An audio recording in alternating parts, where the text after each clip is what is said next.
Welcome back, everybody. It is Wins Above Fantasy, episode 218. I'm Van Burnett, joined as always by Steve Gesuele. Tonight, we got a fun show talking 2026 biggest surprises, and not quite the midway point, Steve, but we're getting there, and pretty close. And we've got probably about 20 different names, and on top of that, some teams.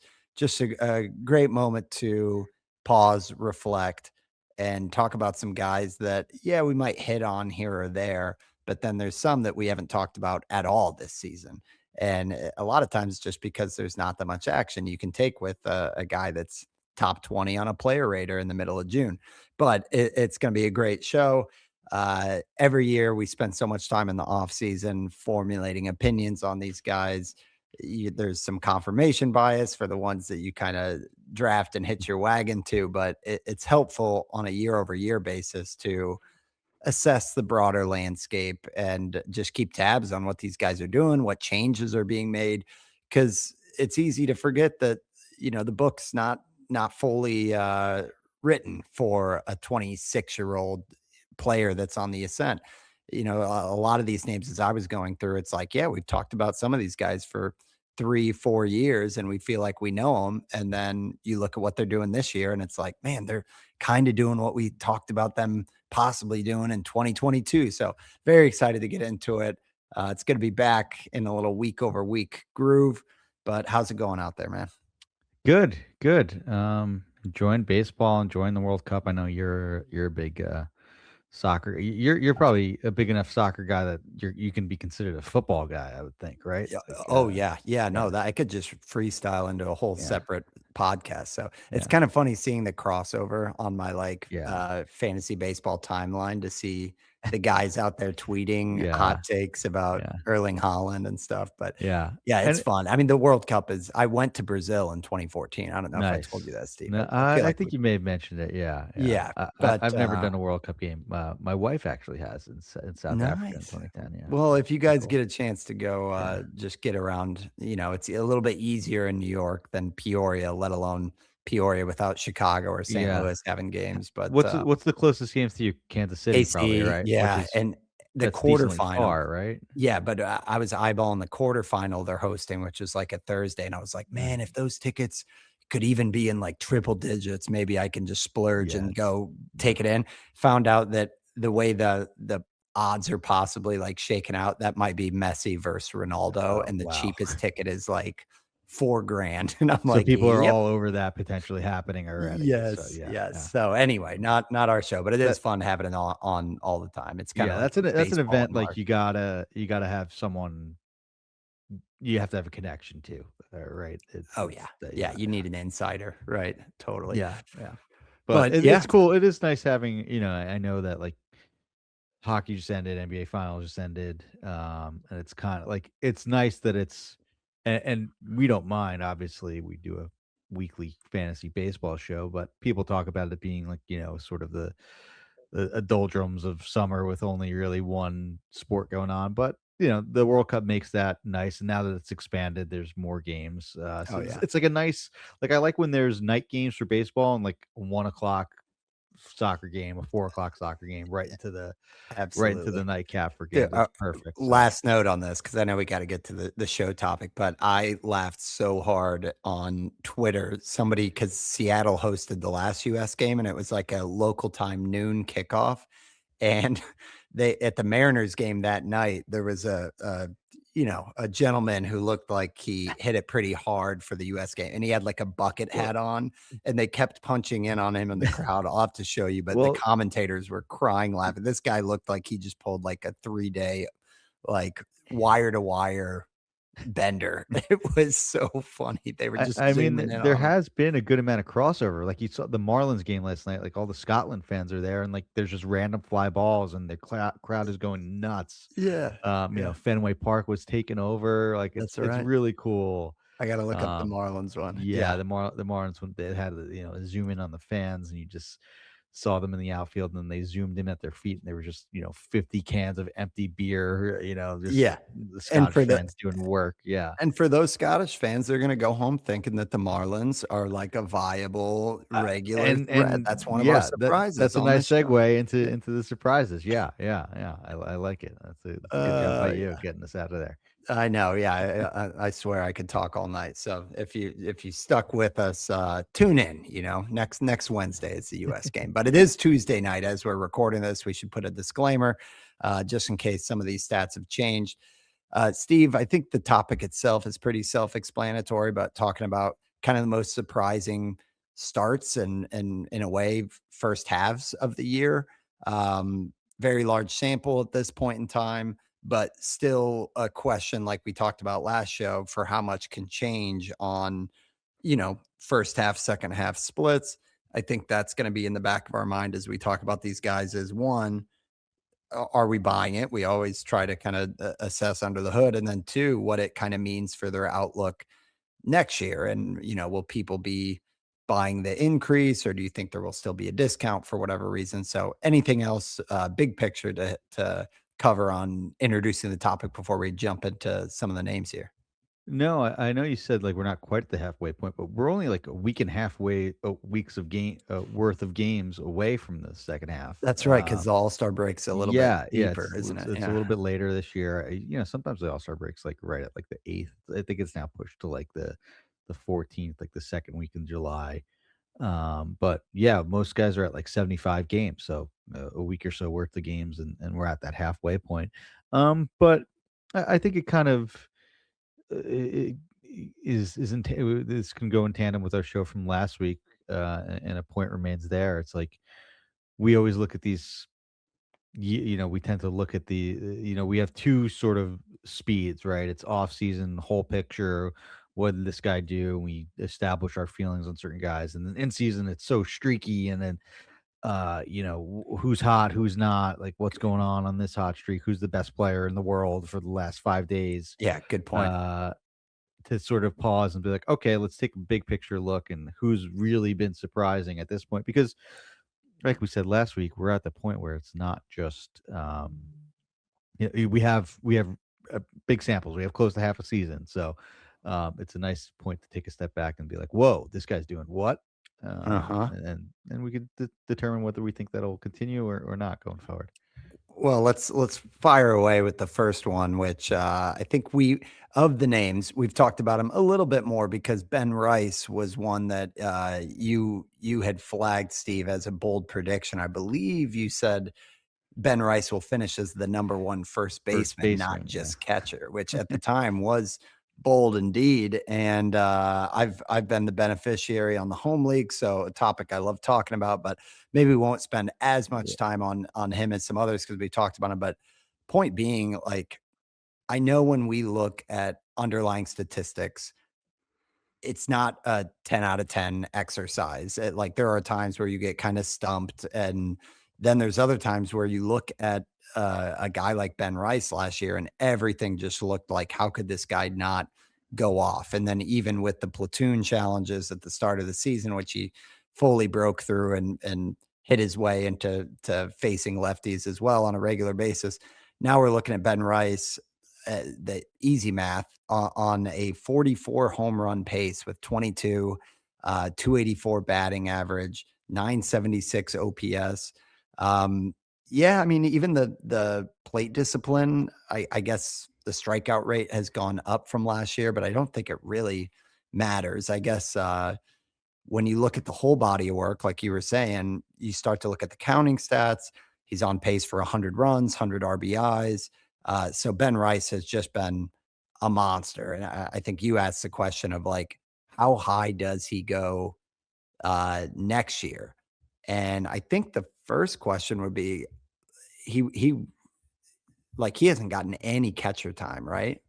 Like it's No, been right. So no. he will not carry the C. So it's just going to be a straight No. first baseman. Yeah, he's Okay. going to be just the first baseman. I think it would be a much easier question if he did have time at catcher. I'm looking to see. I honestly don't think he's played any games that this year at He catcher. has not. I No, just looked that up. Yeah. just first and DH. Yeah. And so in terms of I buried the lead here. He is the top rated on the player rater, which does factor Mhm. in position as well, where Yes. he's got catcher eligibility, but he's just ahead of James Wood. So I guess the simple question is, do we think Ben Rice is a first rounder with that lineup, with the age, with the skill set, and with what he's shown us this year? It's tough to crack the first round, but it's hard to argue against it. I think so. I think next week maybe we'll do our show of redrafting the first round.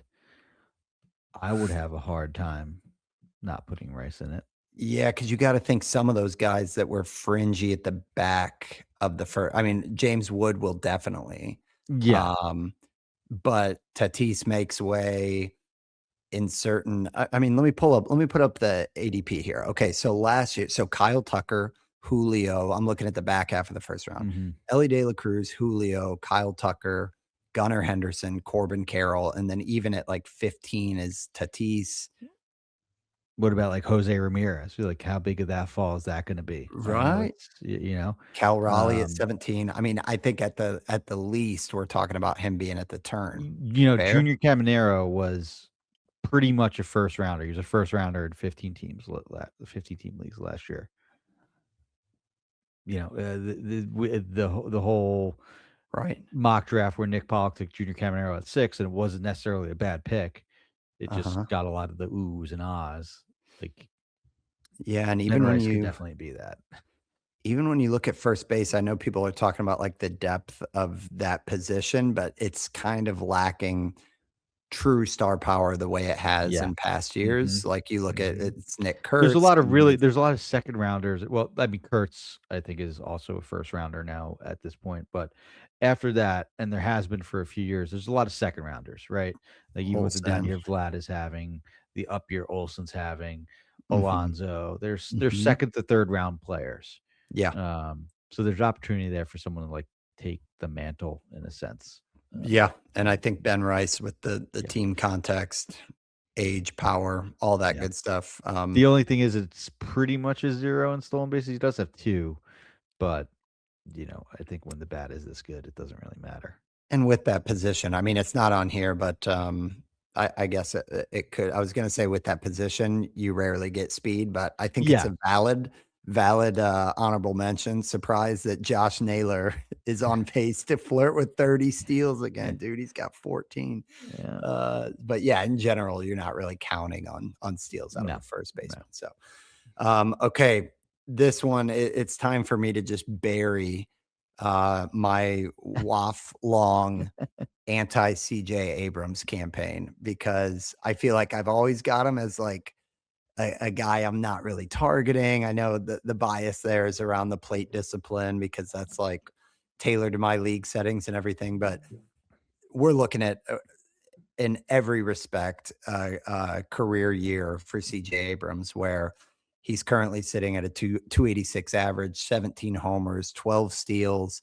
Another guy that when you prorate out the counting stats, it's looking like he's going to surge past 100 runs and RBIs, because now the Nats are actually a powerful offense. They're like, you want exposure there, which is crazy to say and get used to, but Abrams is trailing his stolen base pace of past years, but the power surge is worth noting that, where we were pretty regularly saying, "Oh, yeah, he's a 20 homer, 30 steal guy. He's going to hit 250." It looks like a pretty different player all of a sudden, Steve, with the, 35 homer pace that he's on. The batting average is higher. The pull air is has just taken steps year over year over year, and now it's among some of the better pull air rates in the league. So, your thoughts? I feel like you've always been more in on Abrams, still just 25 years old. Um, I'm sure you're loving what he's doing, but I would ask the same question. Where do we think Abrams goes when this past year he was 65th off the board? Not to jump around too much on the rundown, but uh, as far as surprise team goes, not only the Nationals are a good offense, they're, by a lot of measures, the best offense. They lead the league in runs. Like, if you're just looking at that, they have 13 more runs in the second place um, Yeah, Los Angeles Dodgers. lefty crushers. Yeah, So, it's uh, what they've done in DC with this offense. And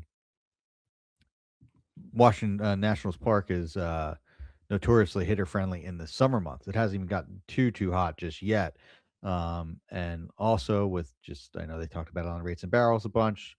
The drag on the ball is the lowest that it's been since 2019. So there may be even more offense coming around the league, and that spells good news for the Nationals. But back to Abrams specifically, like, this is kind of what we dreamed on um, in 2023 when he had that, you know, um, like, breakout year as a rookie, um, where he hit,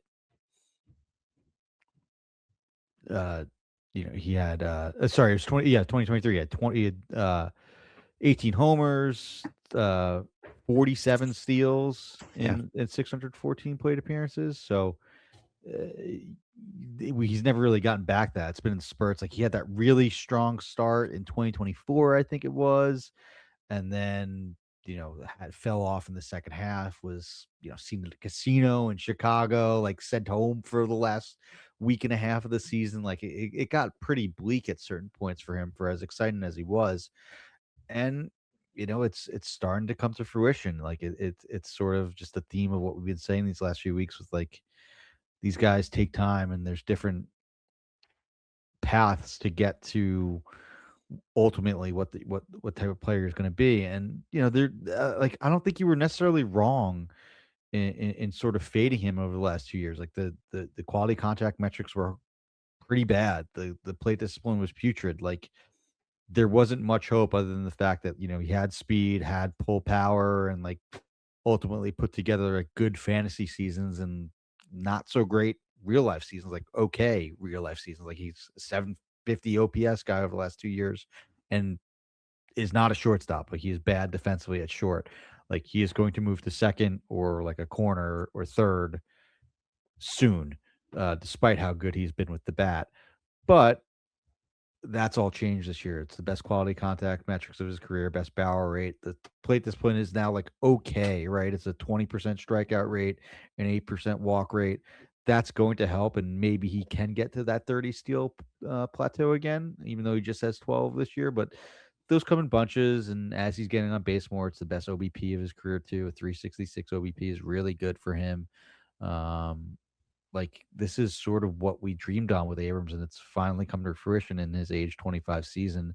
And it's kind of just, you know, uh, it's how it's a lesson for, trusting and waiting out on some of these guys that show the skills and have the talent. Like, this reminds me of a guy that's starting to get hot on that team in Dylan Cruz, right? Like, I could see this path coming as he's, like, finally stringing together a few Hmm. multi-hit games over the last few weeks. It just takes some time for guys. And Abrams, like, he comes up, looks great, looks like he's going to be a potential, like, second rounder for years to come. Doesn't meet that, and years later, when it's a little different, because he still was drafted pretty highly because he did steal bases and hit home runs, like the things that we care about as fantasy players. But I don't know if people thought they had this ceiling, that Abrams had this ceiling, and it's cool to see it, coming together. And I think he is sort of a guy that's going to sneak into that top 4 rounds, top 3 rounds next year with the paces he's having. I will note that he was scratched today with I think either side tightness or back tightness. I hope it's nothing too serious, but curious to see what happens there with Abrams.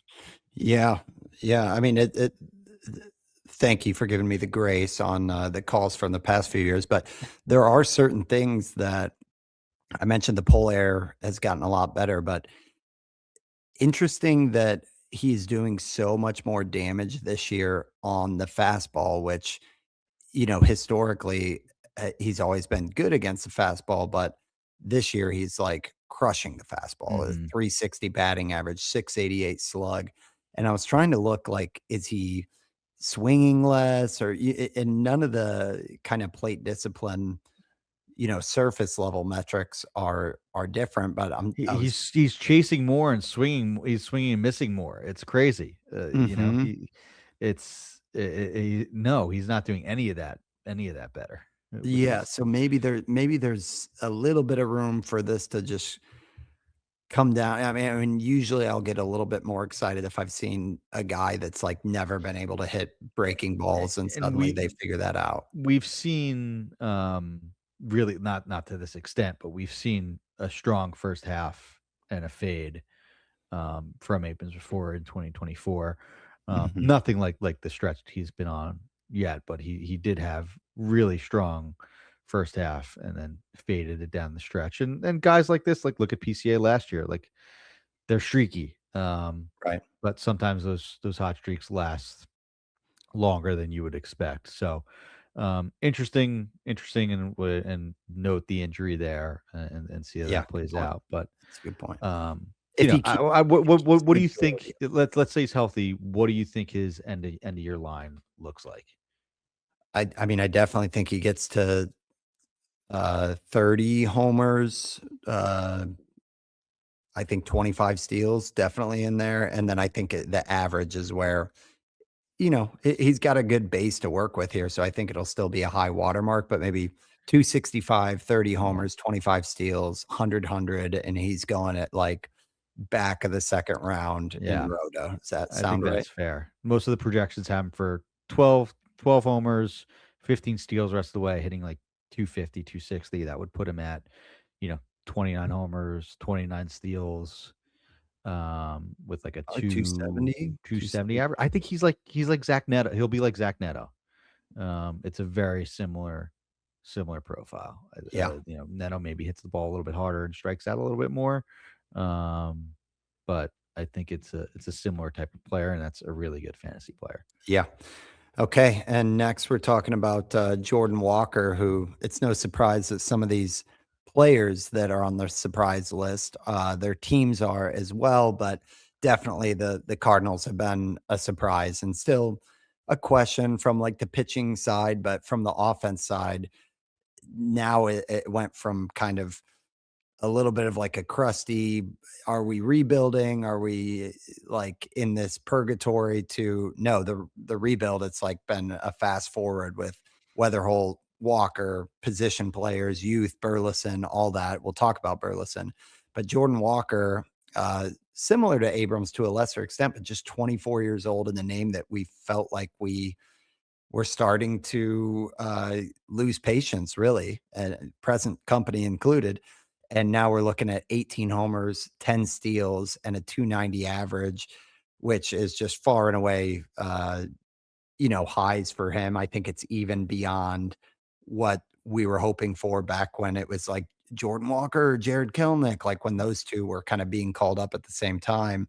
And we were like, is this an all star? Like, this is, looking like, dare I say, like a Jordan Alvarez thing. I think what's been most encouraging with Walker is that it hasn't just been one long hot streak. Like, I think we really like to see that he was good and then he struggled and then he climbed out of it, especially from a mental aspect, like for him to struggle with the past 2, 3 years in the back of his mind and come out of it, is super encouraging. And then, of course, all the batted ball stuff. I mean, he has some of the best bat speed in the majors. So the barrel, the hard hit, everything, launch angle, it's all looking great. And the speed is, you know, legitimate 20, 25 steal type of speed. So super exciting with Jordan Walker. I think there's no reason why a guy that was this highly touted with this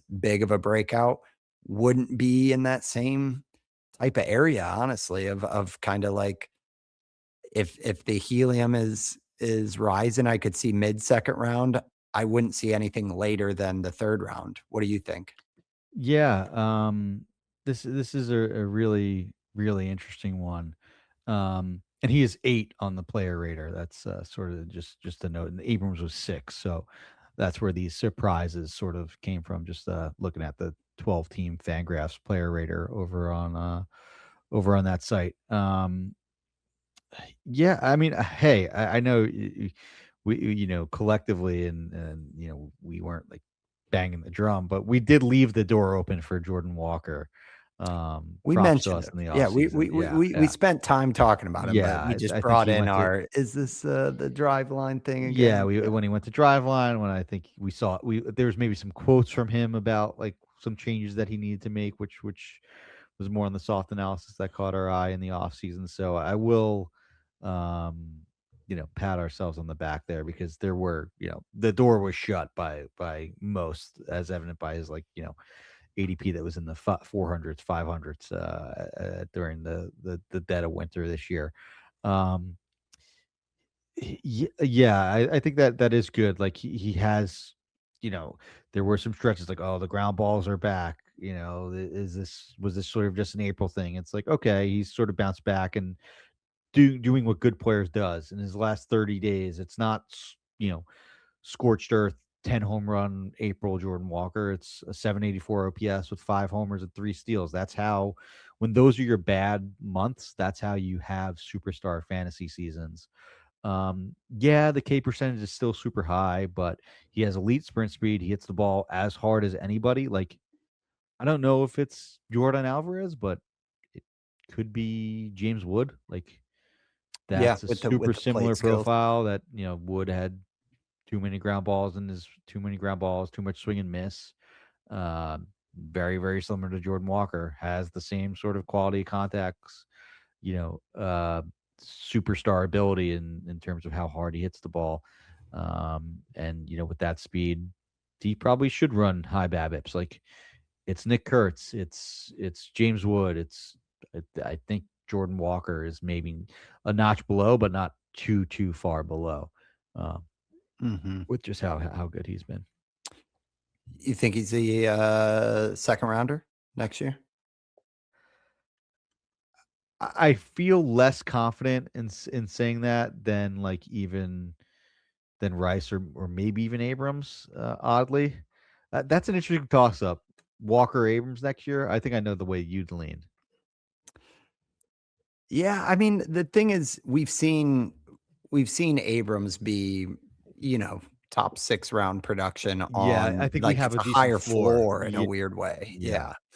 yeah. But And shortstop versus outfield. yeah, uh, better ballpark, Yeah, that's for lineup sure. context probably, but I mean, the arrow's pointing up. It's a similar comp. So, yeah, I think at I least think it's in Walker's that. probably in like the third, fourth round, unless he has like another insane, another 10 homer month. Then it could be like Jordan Walker. Then it could be like you know, James Wood territory.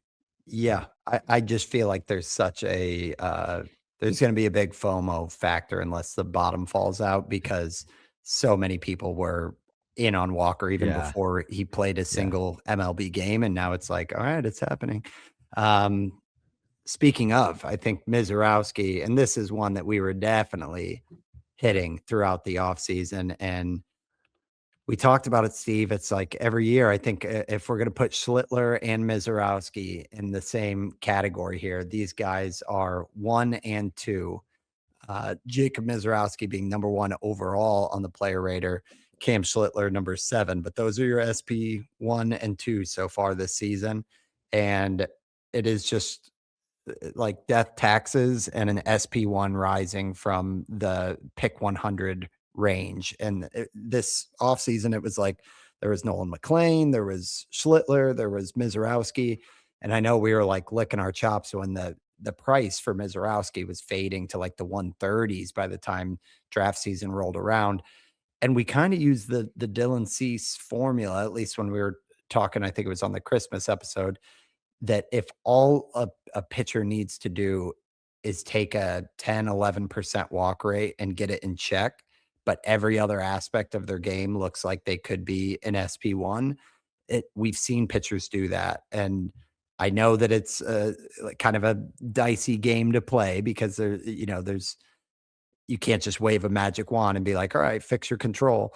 But Misiorowski has completely done exactly that to where the walk rate has been 6.5% on the year, versus last year where it was up at 11%.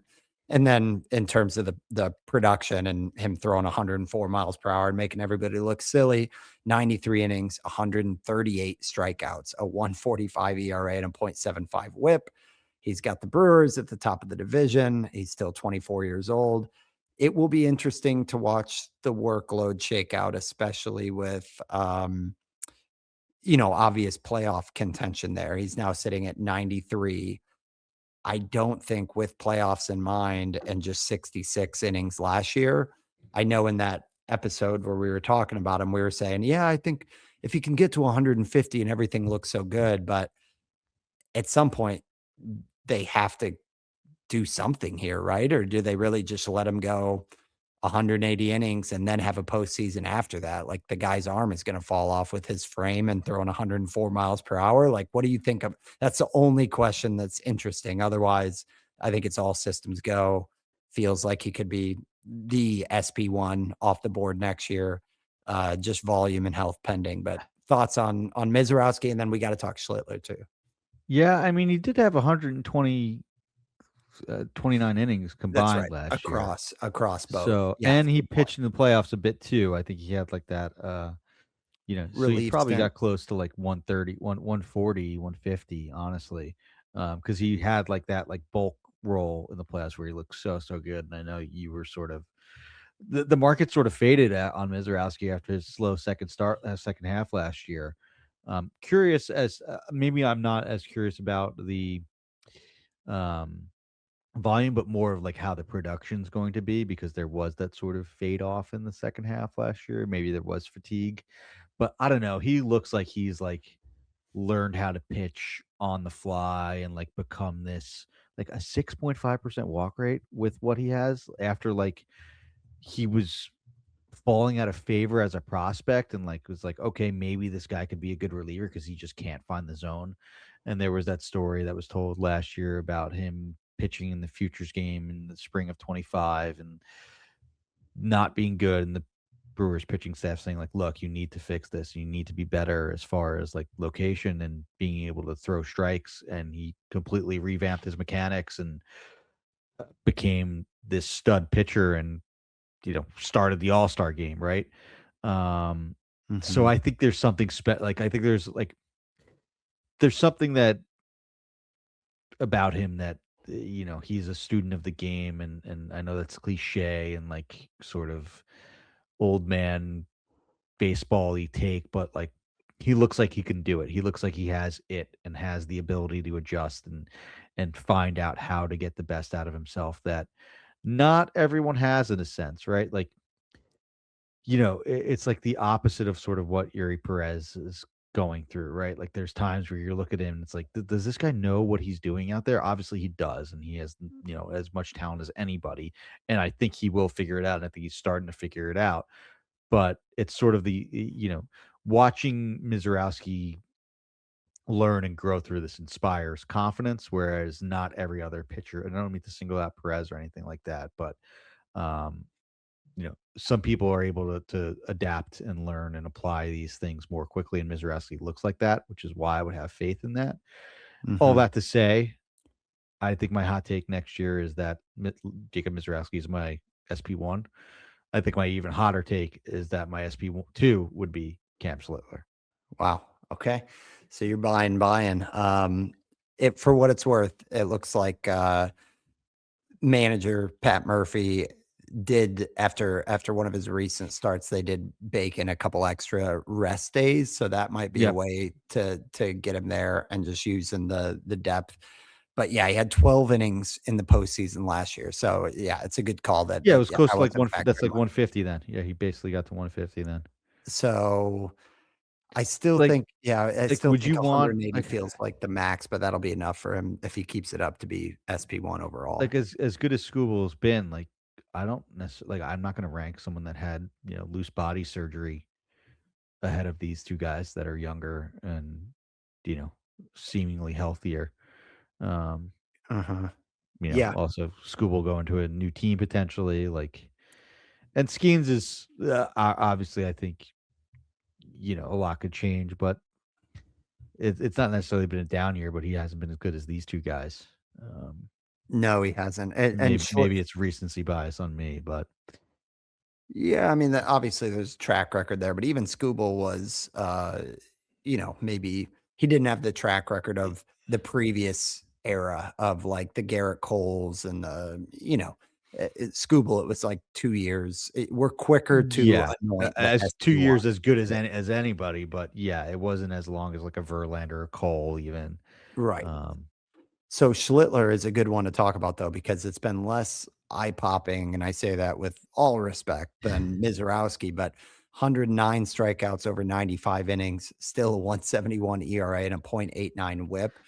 I think compared to Misiorowski though, it feels almost like a more secure option in a sense. Like I don't know that I'd push back on that a little bit. Like, I don't like Schlittler doesn't have like a breaking pitch really. It's mostly hard stuff, right? yeah, that's true. That's true. I mean, he It's has that. fastball, cutter, sinker, like close to 90% of the time. And he's had quotes and I respect he's like, why would I throw in anything else if these guys can't hit this stuff? And Mhm. that's maybe sometimes we're like creating a problem when there isn't one. Um, but there is something to be said that Slither doesn't have like the spin capability that Mizorowski has. I mean, Mizorowski has 60 he throws his fastball 64% of the time, so it's not like it's much else. And then Yeah. the other 11's cutter.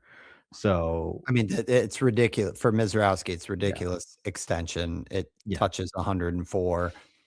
I guess the factor with Schlittler is I could see him being like the boring ace, like the Zach Wheeler type, where Mizorowski is looking so out of this world yeah. and It's very like much like alien Wheeler. that Yeah, yeah, part of me gets nervous that like Mizorowski kind of reminds me of like the Chris Sale in a way where it's like, oh, like just watching him in his yeah. frame, it's like I'm already kind of nervous about an injury That's for fair. Mizorowski Yeah, gunning 104 with the innings jump and everything. Schlittler's got a little bit better control, but they're both on fantastic teams. I think it's not a bold take to say that both of these will be like two of the top three. I mean, Christopher Sanchez is the one that's like, from last year and this year, deserves to be mentioned. Yeah, he's going to be kind of the quote unquote boring SP1 option to debate with those Yamamoto guys. too. I mean, not it's Yeah, not that totally. high. Yeah, but there's a lot of consistency there too. I Um, know. I really wish I could just like forfeit my fifth, sixth round pick and get 5 picks around pick yeah, 100 to 120 because there's going to be more next year. yeah. So, all right. So those are first handful of guys: Ben Rice, C.J. Abrams, Jordan Walker, Mizorowski, Cam Schlittler. We're going to take our first ad break. We got a lot more names to get back to right after this. Okay, so Steve, talking more hitters, more White Sox, and Munetaka Morikami is one that we talked about as like, you know, I think he was on the radar, but we were quick to dismiss that because the hit tool wasn't there. Mhm. And it seemed like around the majors, there wasn't as much uh, demand. I think was it his contract wasn't that Yeah, the steep, or fact the that, like, he teams were didn't get passing him. signed Right. and, quote, unquote, "settled" for the White Sox, and I think there was expected to be more of, like, a frenzy around him, um, and I think we didn't pay enough credence to how good he was in NPB, and I don't think we really talked about him much in the offseason. I think that's a pretty big miss on our part, like, and then, people focused on the swing and miss. And it's such a fine line because I think it's sort of what held Nick Kurtz back as far as some trepidation and projecting for bounce for regression this year. Same with Wood. The same thing happens with Kyle Schwarber every year. It's like, Right. and you hear quotes about like, I think Nolan Ryan was like talking on like one of the Orioles broadcasts or something like how about guys celebrate after they strike out 3 times and hit a home run. Like, well, that's still a really good game because you hit a home run. Like, and if there was runners on base, like you could have won the game. Like, Right. like It's a modern era, man. yeah, It's and kind of the there's a freak. lot, Yeah. and there's still even with all this, the way that we break things down, the numbers that we have, there's still this like bias against strikeouts, and I get it. The caps, there's ceilings and there's downsides to it, but that's a reason why a guy that hit 20 homers and 246 plate appearances went after pick 200 this year, and will Right. never go that low, like during his prime. Um, especially guys that walk and know the zone. Like, yeah, they're going to swing and miss, but yeah, they're also going to know the zone and wait for their pitches to hit. And when they get it, they're going to hit it 450 feet, Yeah, it's a and hit big 40 time homers. Schwarber. Like, It's a big time Schwarber it's comp. this is Kyle Schwarber. Yeah, And he's 26 years old. And yeah, Murakami is ranked 67th on the Razzball player rater right now. I just don't know now that we've seen him pass the test, right? 20 home runs, 938 OPS, the 240 average doesn't completely kill you in this day and age. Huge bonus, like you said, Steve, that 18% walk rate for like points leagues is yeah. huge. But I like some of these guys who come over, you feel like they're more established. They're kind of like 28, 29 years old. It's like Murakami is 26. Coming over in his There's a prime.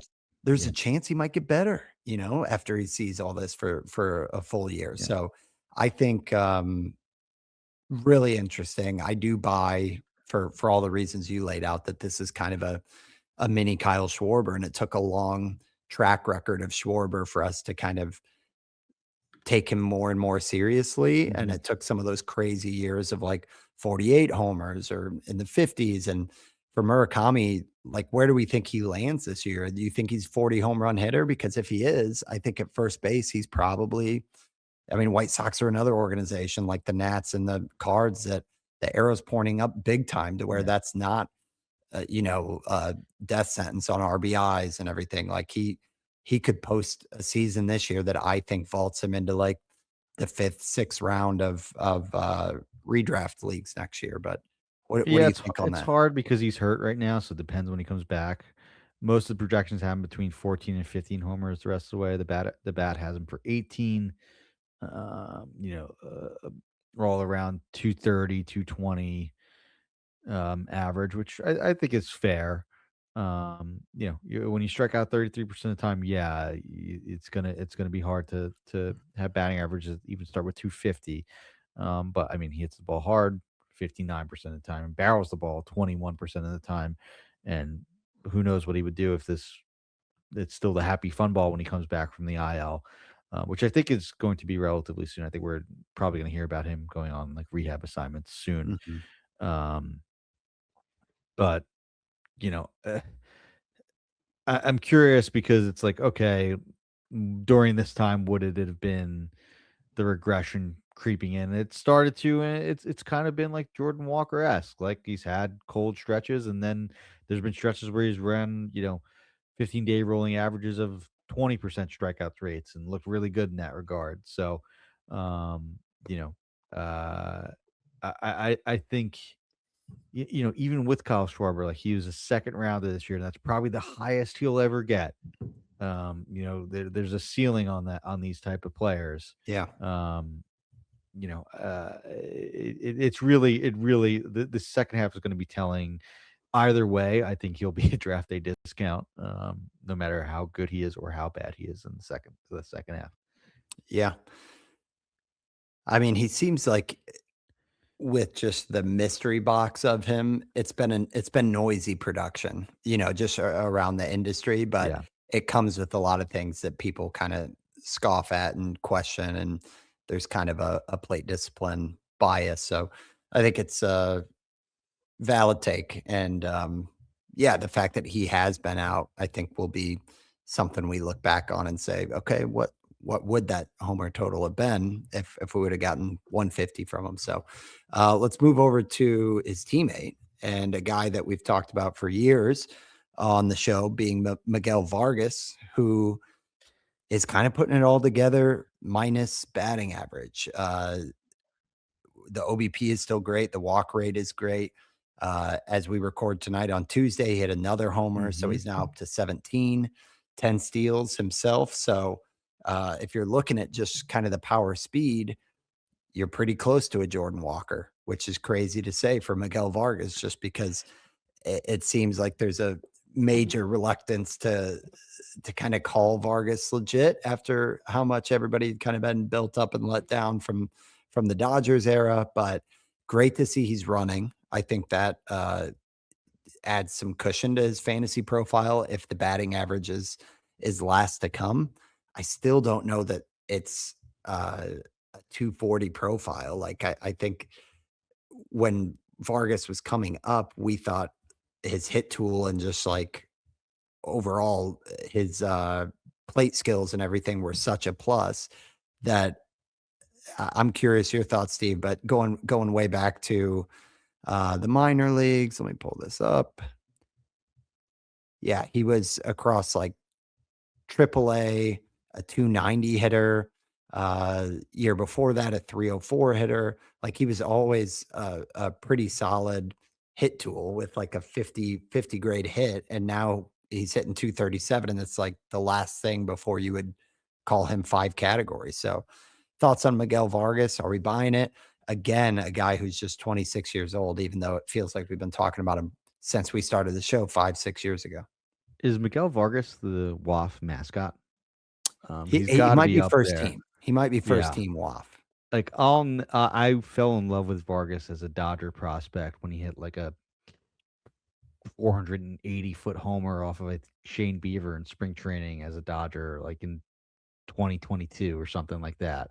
I was like, whoa, like this guy, like the Dodgers found another one. Uh-huh. And it just took forever. Like we always loved the plate skills and like tried to pair that with some of the quality of contact and the power metrics that he showed in the minors. And it finally is coming together.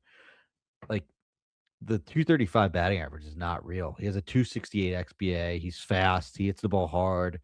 Um, you know, pulls the ball in the air and has done so like his whole career. Like, there's no reason why he should be batting this low. It reminds me, and it's not nearly this ceiling, but it reminds me a little bit of Ben Rice last year, where it's like this guy's doing everything right. Why aren't his, numbers, reflecting that? And he does not. He has good quality contact metrics. He does not have what Ben Rice has. Like, doesn't hit the ball as hard, doesn't barrel as much. Although the 14% barrel rate is really really good. The hard hit rate is just above average at 45%. Still good, but it's like 67th percentile, not like 95th. And the bat speed, same sort of thing, 74th percentile.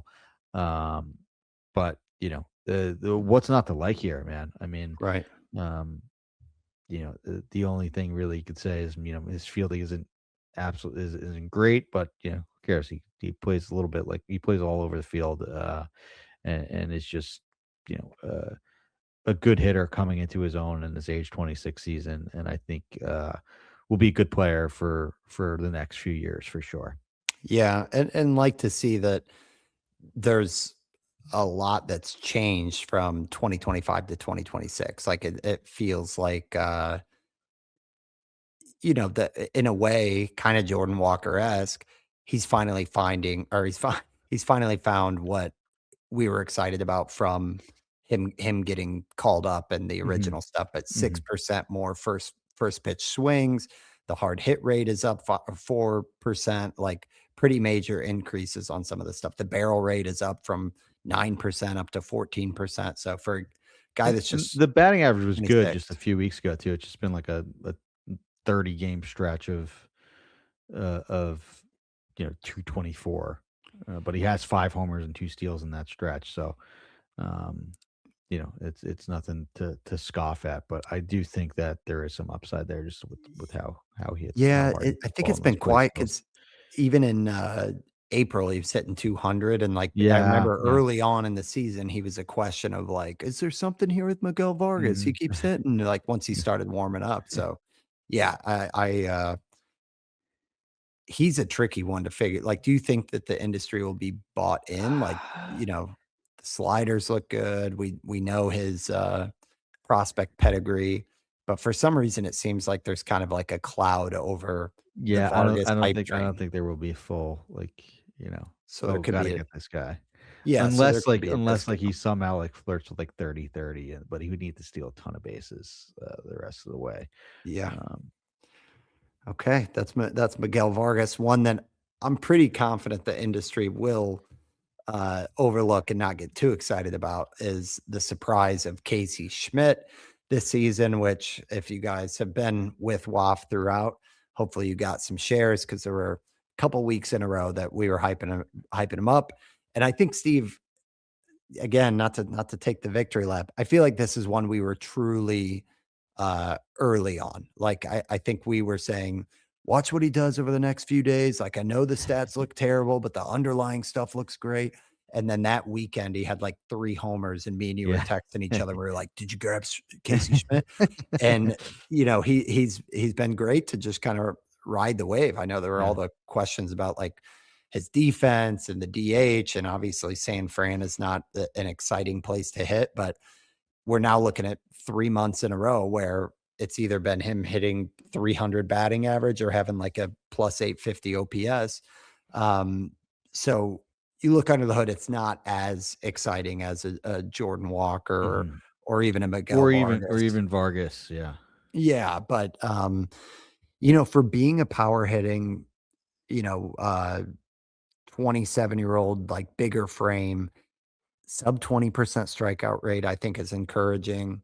And overall, the stats with 16 homers, 7 steals, you probably shouldn't overlook that he's got 72nd percentile sprint speed. Like he's probably not a zero in speed. So if you got projections in front of you, Steve, I'd be curious what they have for him the rest of the way. It feels like a 25-12 type of season. I'd be shocked if the batting average stays at 296 given where he's been at in his career, but he's definitely had some year-over-year changes where, like, the barrel rate looks way better. Um, just overall, it looks like he's entering his prime with, like, getting the most out of the pull air, all of that stuff. So, and unlike who was it earlier? Abrams, who's doing all his damage on fastballs, he's a prime example where, like, if you look at last year, the year before, the only pitch type he was doing anything on was fastballs. This year, he's been really, really good against breaking balls, off speed. So it just seems like he's maturing as a hitter, which I think is a really good sign versus just him going on a tear and seeing fastballs perfectly and getting good swings on him. He's doing damage on every type of pitch. So, yeah, what are your thoughts on Casey Schmidt, big picture, and maybe rest of the season? Projections kinda buy it, like, they have him for 11 homers, anywhere from, like, 247 to 267. I would say median is, like, 250 or average is, like, 255 for batting average rest of the way. Um, so it's I mean, that's because there's a 13% barrel rate backing this up, and a strikeout rate that's below 20. Um, so it is pretty interesting what Casey Schmidt is doing.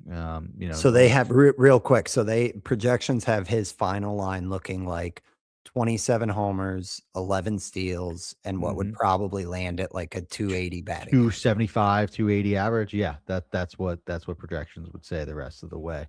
It's interesting because the XBA believes him. His XBA is 297. He's hitting 296. X slug is 524.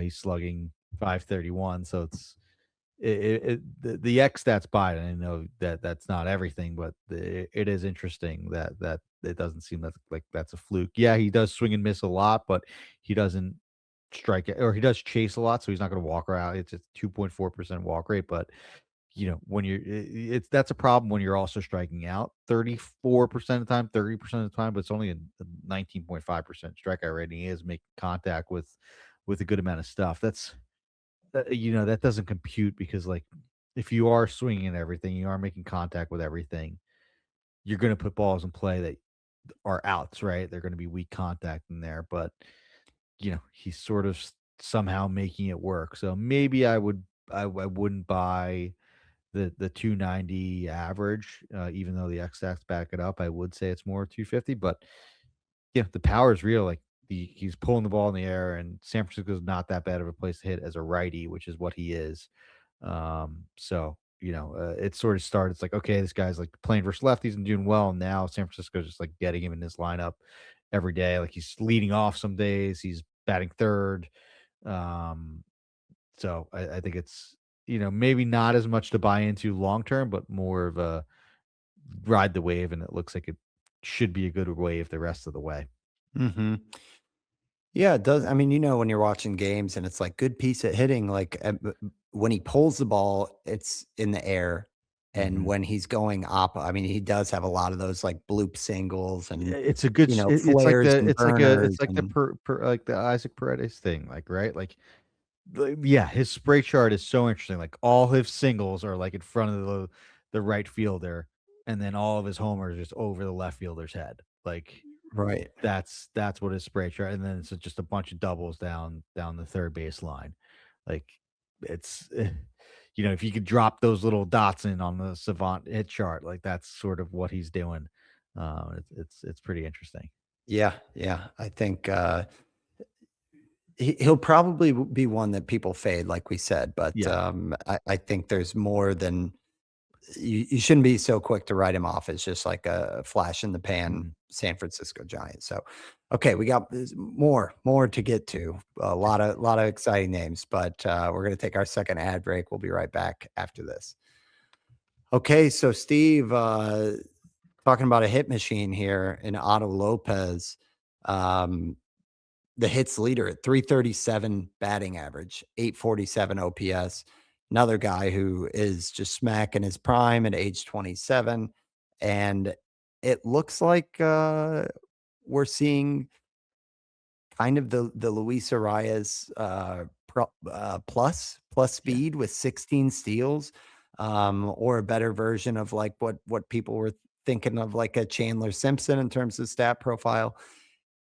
Like, he's kind of been the embodiment of this scrappy Marlins offense and team this year, and does not strike out very often. Um, just month over month has posted a 340 batting average. Like, it's not like it's all come at once. Otto Lopez looks like he is the real deal, and, I guess at this stage, because I wanna go back, Otto Lopez was ADP 213. He's certainly in a class of his own, I would say, from those like hit specialist guys, and the fact that the speed is there makes him really enticing. It's hard to pin down where these guys will go, like in future drafts.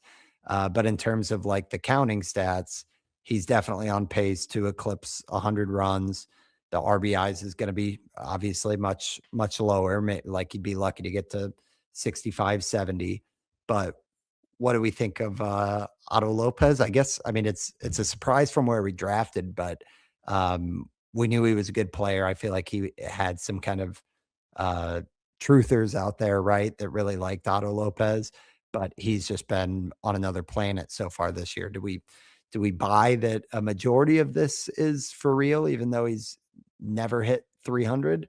Or what do we make of this breakout? I think I'm kinda in. I was trying to look at it last year.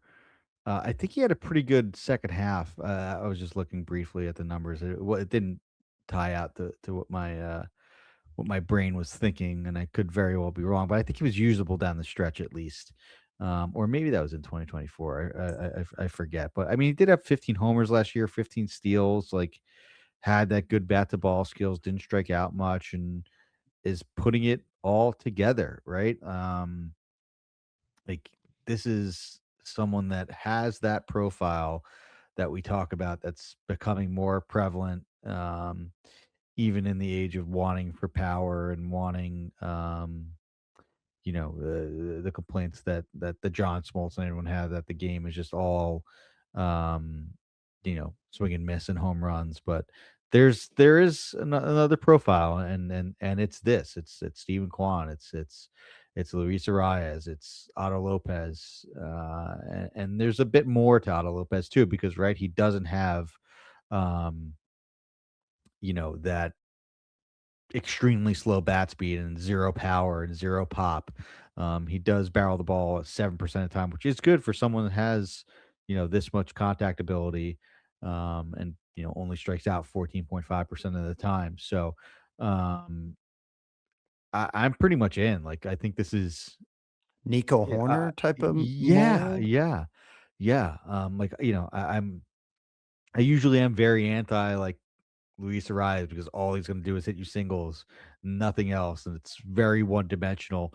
And it's ironic because the people that complain about, the home run and the one-dimensional thing, it's like, oh, they want more Luis Arias. Well, it's one-dimensional, just in a worse, less valuable way.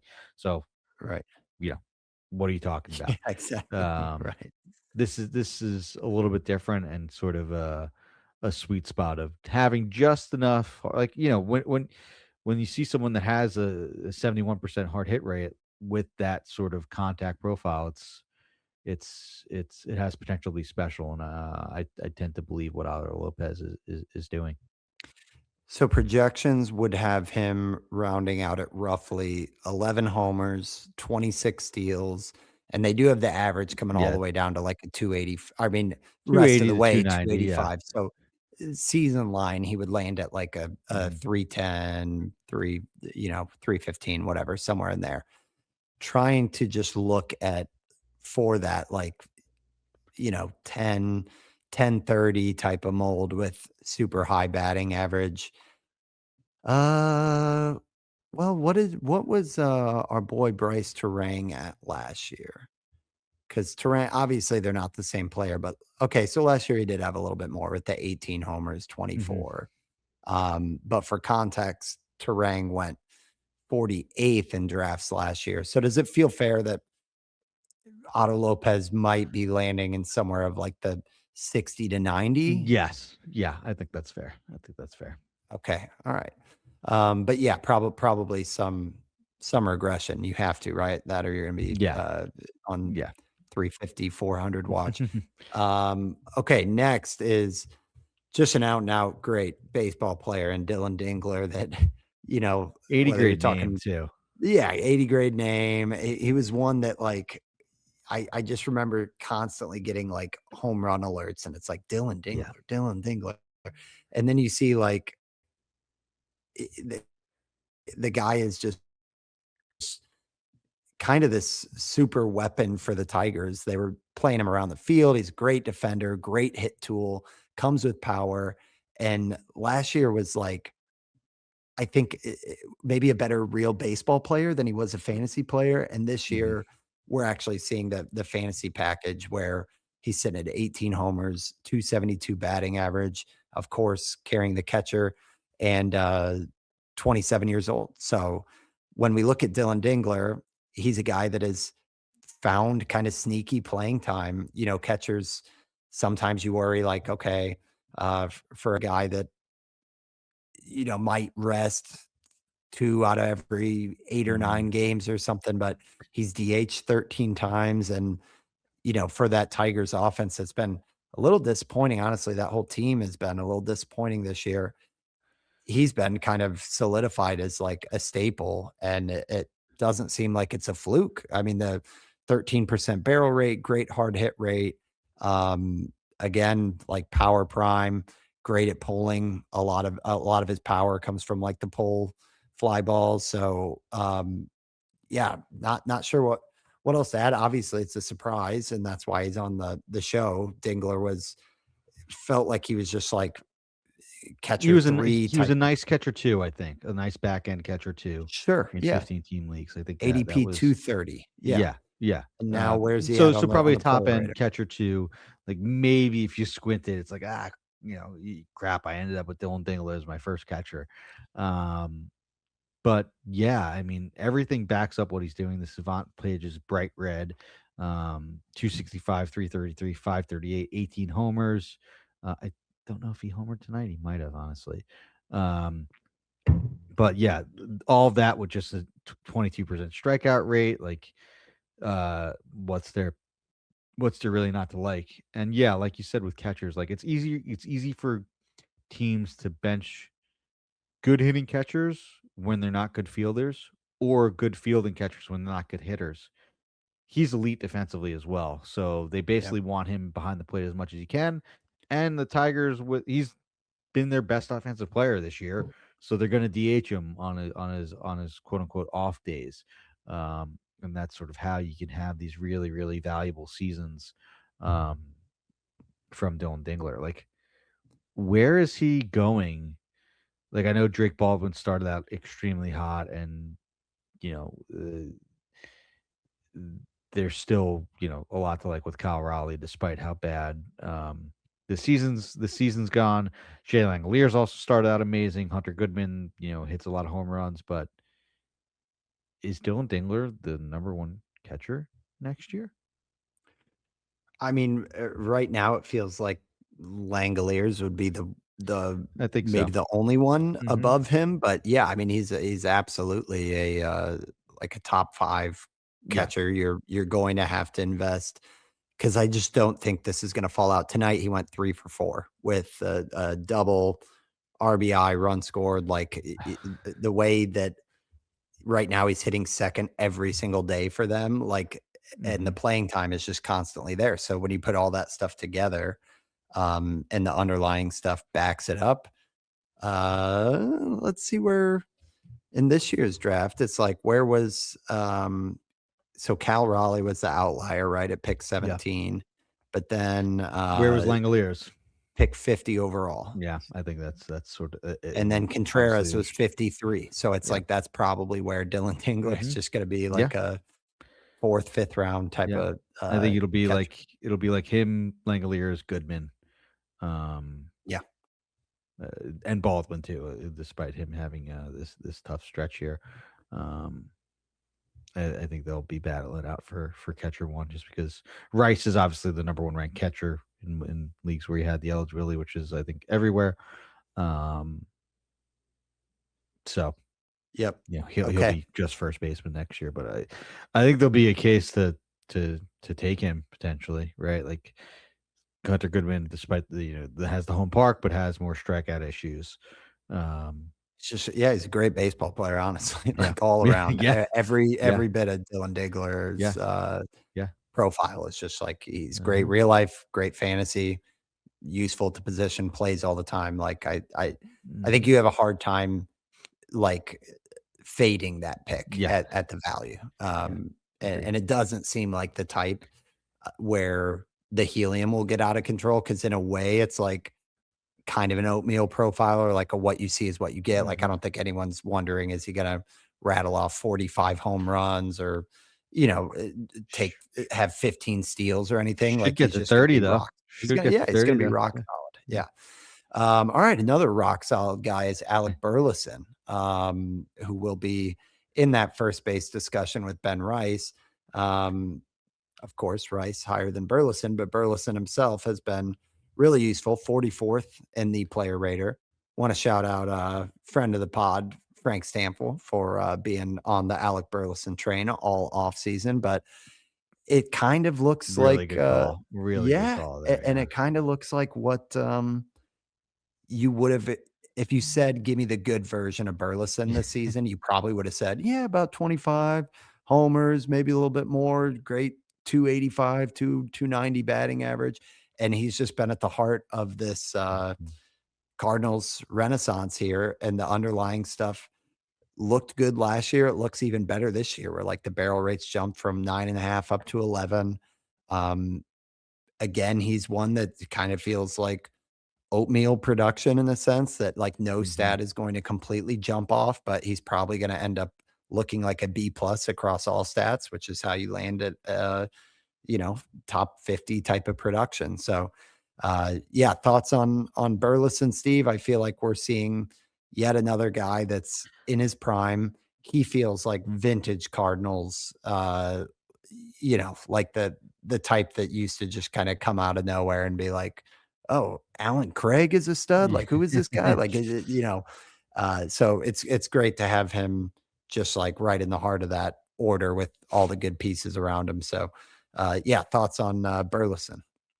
Yeah, this is someone that I think I have a blind spot for. It's like, what do I do with a guy that, hits 270, 290 in good years, but isn't going to give you much else? And maybe I sort of discounted how good he's been over the last 2 years because he did have 21 homers in 2024, he had 18 homers last year and 546 plate appearances. So a similar sort of pace there. And he's putting that all together, right? Because um, it's still the good contact skills and the low strikeout rate and the low whiff, but now he's pairing that with an above average barrel rate where he did not have that in years before, and that's kind of why I probably faded him. He had a 6.5% barrel rate in 2024 that went up to 9.5% last year, and this year it's at 11%, 70th percentile in the league. And what do you know? It's like a true breakout, and he looks like a really good 4 category contributor, Hmm. someone that could pace for, mid-20s homers with a really good average and, good counting stats along the way. So just steady improvement all across the board. And I think also like he was sort of like he was a platoon hitter for the most part. Think over the last 2 years, right? And this year he's got 90 play. It's limited numbers. It's still pretty bad versus lefties. He's hitting 189, and it's just um it's not good versus lefties, is all that Yeah, I'm trying to yeah, say. A 463 52 OPS. WR 52 Yeah, WRC right. plus, yeah, it's not good, so that's fine, but, does have first base like, last year so he had 90 plate appearances, versus lefties this year. He had 127 all of last year, and he was better versus them last year. I know, Yeah, it was. you can kind of take that with a grain of salt. He was average versus lefties last year, 98 WRC plus. Sure, and he's getting more exposure. He's getting more at bats for some going to be exposed more. Maybe it's not that good, but I also think there's potential for upside, or at least a little bit of positive regression. Um, Versus lefties, and you would know better. Like they're playing him every day, right? Yeah. Lefties or righties, right? Like, Yep, yep, yeah, that's one of the reasons, Frank was so high on him. I yeah. It think, looks like they bat. It looks like they just bat him lower in the line. Like tonight, they faced the lefty, and he batted seventh. He batted fifth versus the lefty, fifth versus the lefty last week. So yeah, like he's playing. So I'd honestly rather that than than anything, right? yep. Yeah, I mean, there's a good hit tool that's just always been attached with him, so I think it won't be as brutal as it looks, and you hope that you can kinda pick and choose that, like, oh, for how much he's crushed righties this year with, like, the 335, 1020 Yeah. OPS, that if you pair that with, what he did last year, which was respectable, like you said, against lefties, then I guess that's the upside for Burleson, which you don't really attach a ton of upside to this, like, profile, but if he takes a step forward versus lefties, really, we'd be talking about, like, a 310 type of batting average, not 290. So, yeah, I mean, there's ifs there, but overall been really solid, so definitely a surprise this year. Maybe less so just because he was going at, like, ADP 160, and he's been productive and a great pick, but didn't necessarily, like, come out of nowhere, so to speak. Mhm. Moving along to, another last one we'll hit on, but TJ Rumfield, another first baseman that has been solid. I mean, he's gone from being like a Willie won't he waiver wire fodder type of thing. Shout out TJ, probably tagged us about 5 times asking if he was the real deal. But Rumfield, yeah, he came out with a bang in March and then had a really bad April and then turned it around in May and June. He's kind of settling in nicely to where now he has 12 homers, 837 OPS, 280 average.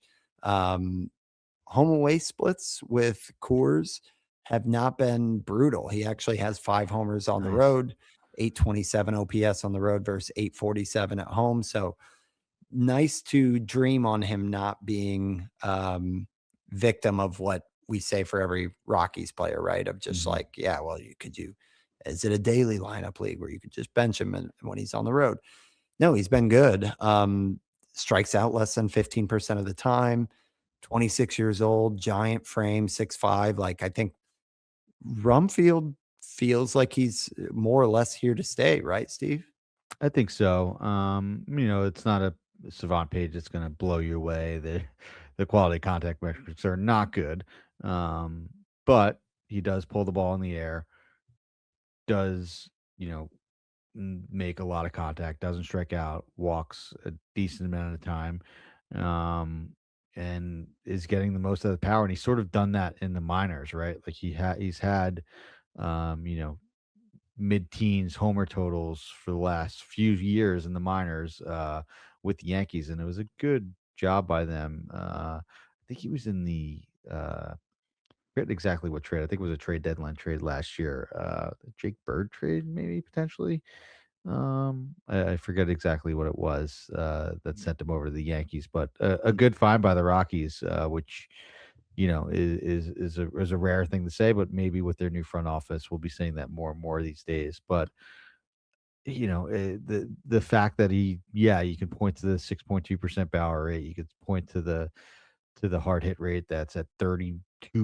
That's you know really poor, but he's also 6'5", 240. Like I'm trying to see what his scouting grades were as, it's a 45 raw power, 40, 45 game power grade, which isn't horrible. I think that's definitely better than what, Yeah. the I the mean, the exit velocity numbers would say he you is. put And a he's high shown it, right? teen.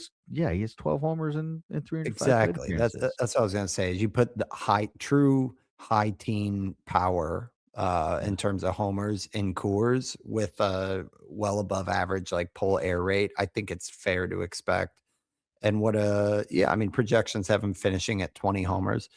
I think I'd take the over on that, just with how big he is and how good of a just hitter floor he has. Like, it doesn't take much, um, to eclipse 20 plus homers in cores. So, yeah, I think Rumfield has been nice. I'm curious with just how It was this a trade this off season for for Angel. reliever, right? Yeah, Chivilli.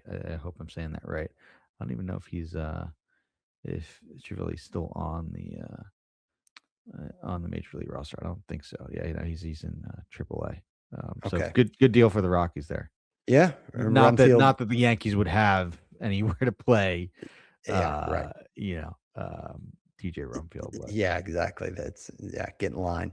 yeah, But yeah, Rumfield is 103rd right now on the player rater. So yeah. he's assembled a usable fantasy season and in cores that, might continue, especially with the solid home away splits. So Mhm. that rounds out the names. So great list there, great rundown. Steve, do we want to do a quick hit on some of the team surprises? Yeah. Just since I we're like running that. long, I feel like Yeah. pretty cool to see between the White Sox. We talked about the Cardinals. We talked about the Nats. Uh, I think you're right in saying, are the Mets a surprise? I think definitely their Yeah. struggles have been a surprise. I know with Lindor injured, it took a while for Soto to get going. Um, but then, yeah, the Marlins, the Pirates, like it when you look at the playoff picture, it's been fun and it's going to be fun to watch down the home stretch. It feels like there's a lot more um there's less teams that are just completely on the floor to where I feel like there's going to be some great races here. For sure the biggest surprise in this neck of the woods is that the Cardinals are viable, more likely than not playoff team, which is huge, man. It's been a long time. There's just not to breeze past everything that you just said, but it's just been a weird year team wise. I was just looking through the standings this year. There's only 3 teams in the American League with a positive run differential. Yeah, that is heading surprising. into games on Tuesday morning. My count could have been wrong, but I think I only counted 10 teams total that had a positive run differential, which is crazy just to think about. Yeah. Um, I mean, it's like the top Yankees have heavy. a 110 run differential, which Yeah, essentially makes up for the entire yeah, well, yeah, Dodgers, American League. Brewers, You right, know, exactly, exactly. The Rays have positives +7. The Mariners are +17. Everyone else in the AL has a negative run differential. The White Sox are like the closest with -3. In the National League, the Braves have a 96 run differential. The Nats have a 15 run differential. That's crazy considering they scored the most runs, but they also given up some of the most runs. The Dodgers have a plus 130, 134. And then, the Brewers. Brewers 120, Cardinals 5, Cubs 21, Pirates plus 14. The rest of the teams all have a negative run differential. Like even the Phillies, who are 43 and 36, have a -7 run differential.